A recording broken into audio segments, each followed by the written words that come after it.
Hello friends, welcome back to my channel. मैं हूं अनु और स्वागत है आपका मेरे चैनल कैटी अनुष में।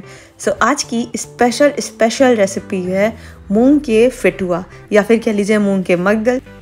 एकदम शुद्ध तरीके से सबसे स्वादिष्ट और आसान मिठाई जो देखने में जितनी सुंदर है, खाने में उतनी ही ज़्यादा टेस्टी और यमी है। यकीन मानिए, इस रेसिपी को सीखने के बाद आपको बाहर से मिठाई लाने की बिल्कुल ज़रूरत नहीं पड़ेगी। कोई भी फेस्टिवल हो, कुछ भी हो, घर पे मिठाई बनाइए, सबसे टेस्टी एकदम हलवाई स्टाइल। तो चलिए शुरू करते हैं आज की अपनी सबसे स्पेशल मिठाई। मूंग का फिटुआ बनाने के लिए आपको चाहिए 1 किलो देसी घी, 1.5 किलो मूंग का बेगर, ये आपको मार्केट में आसानी से मिल जाएगा। एक कढ़ाई ले लीजिए बड़ी, उसमें आप 1 किलो देसी घी डाल दीजिए और 1.5 किलो पूरा मूंग का बेगर। यहाँ पे मैंने वो पार्ट रिकॉर्ड किया था लेकिन वो गलती से डिलीट हो गया है, तो मैं वो आपको नहीं दिखा सकती। इसलिए यहाँ पे आप जैसे देख सकते हैं कढ़ाई में पूरा मूंग का बेगर 1.5 किलो है जो अच्छे से एकदम भुना रहा है। आपको इसी तरह अच्छे से पूरे बेगर को भुनना। मूंग का बेगर कढ़ाई में डालने से पहले आप उसको चलनी की मदद से एक थाली में अच्छे से चाल लीजिएगा, जिससे आपको भुनने में आसानी हो।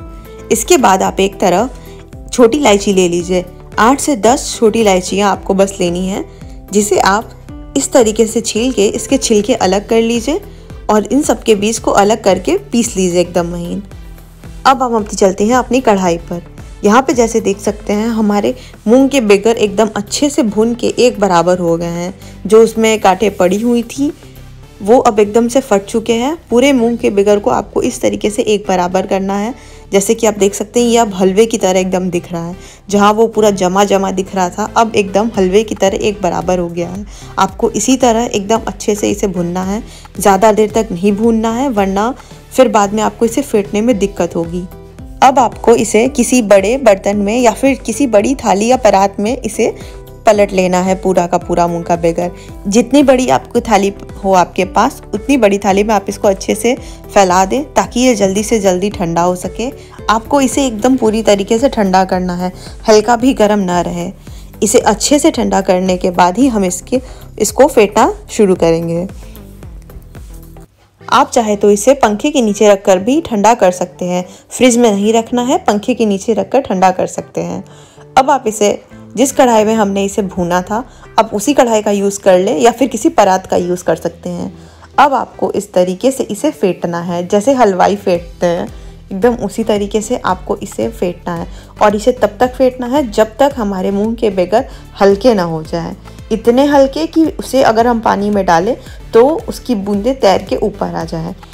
एकदम देर तक, लगभग आधा से 45 मिनट लगेगा, आधे घंटे से 45 मिनट तक आपको इसे फेंटने में लगेगा। तो आप घबराएं नहीं, आराम से इसे फेंटते जाएं।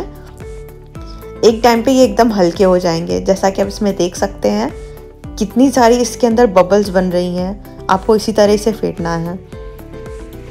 अब हमारे फिटुआ एकदम अच्छे से फेंटा के तैयार हो गए हैं। अब हम एक तरफ पेपर की मिठाई वाली कटोरी ले लेंगे। आपको ये मार्केट में आसानी से मिल जाएगी, ये बहुत ज़्यादा महंगी नहीं होती है। आप इसे घर पे मंगा सकते हैं, 3-4 बंडल मंगा कर रख लें और इसे थाली या फिर किसी प्लेट में इस तरीके से निकाल कर सेट कर लें। सभी कटोरियों को अलग अलग निकाल कर रख लें पहले से ही, ताकि बाद में आपको मिठाई लगाने में आसानी हो। अब हम अपने मूंग के बेगर में 1.25 किलो चीनी डालेंगे। 1.25 किलो यानी 1 किलो 250 ग्राम चीनी आपको इसमें डालनी है। पीसी चीनी का आपको इसमें यूज़ करना है, या अगर आपके पास पीसी चीनी नहीं है तो नॉर्मल चीनी को आप इसको पीस सकते हैं, कोई दिक्कत की बात नहीं है। चीनी को अच्छे से पीस कर मिक्सर में आप फिर इसको इसमें डालिए। पूरे बेगर को इसी कढ़ाई में इकट्ठा कर लीजिए और चीनी एक साथ इसमें डाल दीजिए। 1 किलो 250 ग्राम चीनी 1.5 किलो मूंग के बेगर के लिए एकदम सही है। आपको इसे एकदम अच्छे से मिक्स करना है ताकि पूरी चीनी मूंग के बेगर में अच्छे से घुल जाए। चीनी घुलने के बाद आपके मूंग के बेगर एकदम इस तरीके से लगेंगे, एकदम दिखने में ये सुंदर और एकदम हल्के। अब इस तरीके से आपको मूंग के बेगर को लेना है और इस तरीके से इसमें पेपर की कटोरियों में इसको सजाते जाना है। और यहाँ पे हमारे मूंग के एकदम टेस्टी फिटुआ बनकर तैयार है। इसमें कुछ भी बड़ी बात नहीं है, इसे आसानी से कोई भी घर पर बना सकता है। बस आपको थोड़ी सी टेक्निक और प्रैक्टिस की ज़रूरत है, फिर आप इसे आसानी से चाहे जितनी बार और चाहे जितनी भी क्वांटिटी में आराम से सबके लिए इसे बना सकते हैं। इन सबको अच्छे से फिल करने के बाद आपको इसमें थोड़ी सी हरी पिस्ता ले लेनी है और इन सबको ऊपर से अच्छे से टॉप कर देना है। आप चाहे तो इसकी जगह काजू का भी यूज़ कर सकते हैं, ये आपके ऊपर है, आप कोई भी मेवा इस पे लगा सकते हैं। और तैयार है हमारे सबसे ज़्यादा टेस्टी मूंग के फिटुआ कह लीजिए या फिर मगदल, आपके ऊपर है। तो तैयार है हमारी घर की सबसे शुद्ध और देसी घी की एकदम अच्छी मिठाई। आप इसको पूजा में प्रसाद की तरह और गेस्ट को भी दे सकते हैं। अगर आपको इस रेसिपी में कोई भी दिक्कत है, अगर आपको कुछ नहीं समझ में आ रहा है तो आप कमेंट करके मुझसे बेझिझक पूछ सकते हैं। ऐसे ही और अमेजिंग और टेस्टी मिठाइयों के लिए और अलग तरह की रेसिपीज़ के लिए हमारे चैनल को सब्सक्राइब कर लें। धन्यवाद।